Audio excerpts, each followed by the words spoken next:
Yan mga tol, ito dito tayo ngayon sa may Baseco Compound, District 5.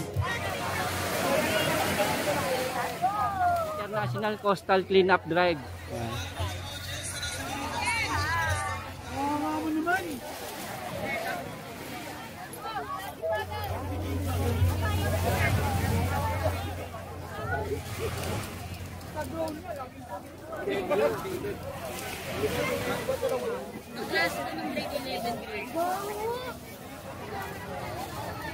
Anong school kayo, sir? Universidad de Manila po, from Polsai, freshman. Yan. Yes. Shoutout mo naman sila. Shoutout po sa mga taga Baseco, huwag na po kayo magtapon. Yan.